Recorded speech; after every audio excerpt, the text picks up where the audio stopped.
Assalamualaikum warahmatullahi wabarakatuh. Berdiam diri di rumah terus itu pasti akan mengalami rasa bosan. Saya mengalahkan rasa bosan itu salah satunya adalah membaca buku atau membaca kitab. Kitab yang akan saya baca ini adalah memiliki dua kriteria yang saya pilih. Pertama berharokat, yang kedua adalah bergenre cerita. Kenapa berharokat? Karena berharokat, dari harokat itu kita dapat menentukan mana yang dibaca rofa, mana yang dibaca nasob, mana yang dibaca jer, walaupun itu tidak 100% benar semua.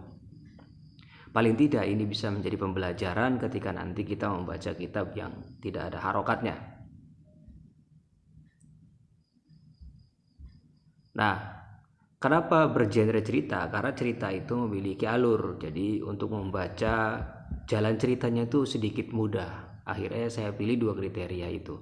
Oke, pada kesempatan kali ini saya akan membaca bab awalul mu'adzabin. Gitu ya. Orang pertama yang akan diazab oleh Allah Subhanahu wa taala. Siapa mereka? Apakah itu termasuk Anda?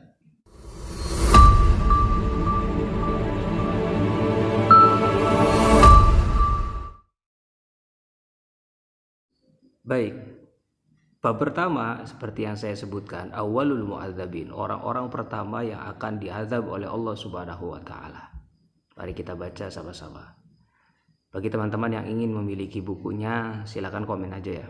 Nanti akan saya kasih linknya untuk download. Kita baca. Yurwa, diriwayatkan, apa anna awwalaman, sesungguhnya orang pertama yadkhulu masuk an-naro, api neraka, salah satu yaitu ada tiga. Nah, jadi orang yang akan masuk ke dalam nerakanya Allah yang pertama kali itu ada tiga jenis orang. Siapa mereka? Yang pertama adalah qari'un, orang yang membaca Al-Quran. Yang kedua, wasahibu malin, orang yang memiliki harta atau orang yang kaya raya. Yang ketiga, wa mujahidun, orang yang berjihad atau mati syahid dalam peperangan.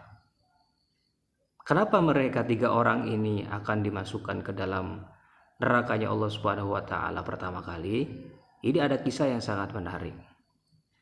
Fayaqulullahu ta'ala lil qari. Pertama, Allah berkata kepada si qari atau pembaca Al-Qur'an, alam u'allimka ma anzaltu ala rasuli, bukankah aku telah memberitahukanmu apa yang aku turunkan kepada utusanku, kata Allah. Dijawab oleh si ahli baca tadi, qari tadi, qala bala ya Rabb, tentu ya Allah, tentu ya Tuhanku.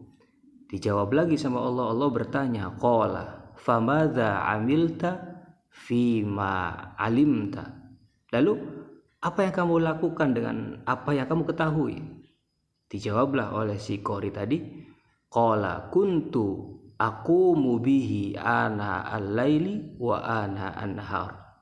Ya Allah, dengan ilmu yang saya kuasai itu, saya membaca di waktu malam, saya membaca di sepanjang siang gitu. Apa yang dijawab oleh Allah?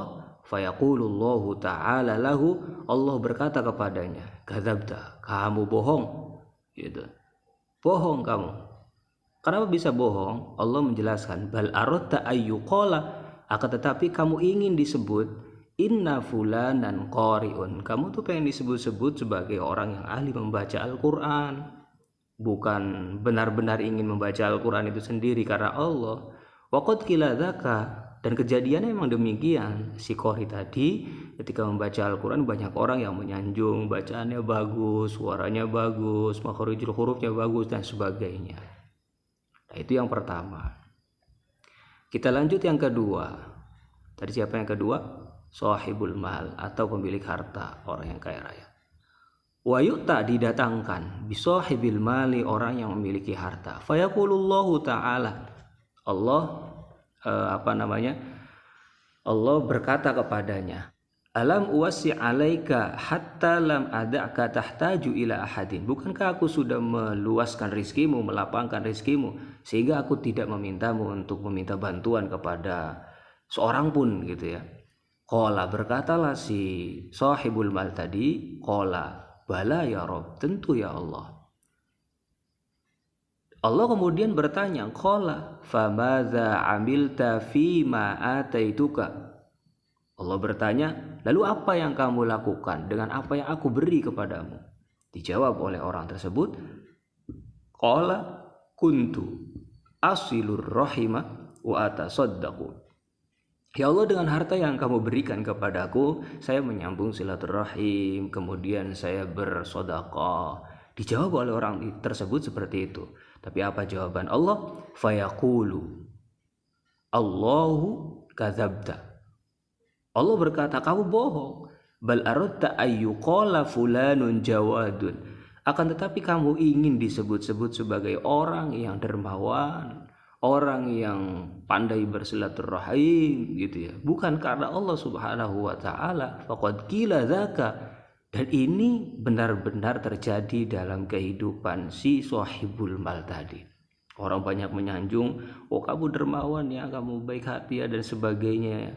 Ya akhirnya orang sahibul mal tadi terdorong untuk bukan minta ridhonya Allah, tapi minta sanjungan dari orang-orang. Yang ketiga, wa yu'ta, kemudian didatangkan billadzi qutila fi sabilillah, orang yang terbunuh di medan perang atau di jalannya Allah Subhanahu wa taala. Fayaqulullahu lahu fima qutilta. Allah berkata kepadanya, bagaimana kamu terbunuh? Fayaqulu, berkatalah orang tersebut, umirtu, aku diperintah ya Allah, bil jihadi, untuk berjihad, fi sabilika, di jalanmu, faqataltu, maka aku berperang gitu ya, hatta qutiltu, sehingga aku terbunuh ya Allah. Dijawab sama Allah, fayaqulullahu ta'ala kadzabta. Allah menjawab, kamu bohong. Kenapa bisa berbohong? Bal aradta ayyuqala, akan tetapi orang ini ingin fulanun jariun, disebut-sebut sebagai orang yang pemberani.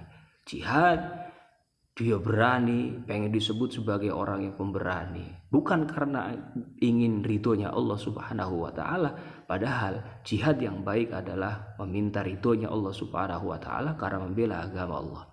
Faqad qila dzaka, dan itu memang terjadi gitu ya. Orang yang tadi yang alladzi qutila fi sabilillah atau mujahid tadi memang disebut-sebut sebagai orang yang jariun, orang yang pemberani. Tsumma ya'murullahu bihim, kemudian Allah menetapkan mereka untuk diambil mereka, fayulqau, kemudian dilemparkan, finnari, di dalam api nerakanya Allah Subhanahu wa taala. Nah, itu dialog tiga orang ini sangat menarik untuk kita pikirkan dalam kehidupan kita sehari-hari. Kenapa demikian? Ini pertanyaannya. Ini bisa dijawab karena bukan salah qori'nya, bukan salah sahibul malnya atau sahibu malinnya, bukan karena titel kita mujahidnya. Yang menjadi permasalahan adalah niat kita atau tujuan kita bukan mencari ridhonya Allah, tetapi meminta agar kita disebut-sebut sebagai orang yang ahli membaca Al-Quran, orang yang banyak harta atau dermawan, atau orang yang mujahid atau berjihad di jalan Allah Subhanahu wa taala. Intinya kita, apapun yang kita lakukan, profesi apapun yang kita kerjakan, harus ada niatan yang ikhlas karena Allah Subhanahu wa taala.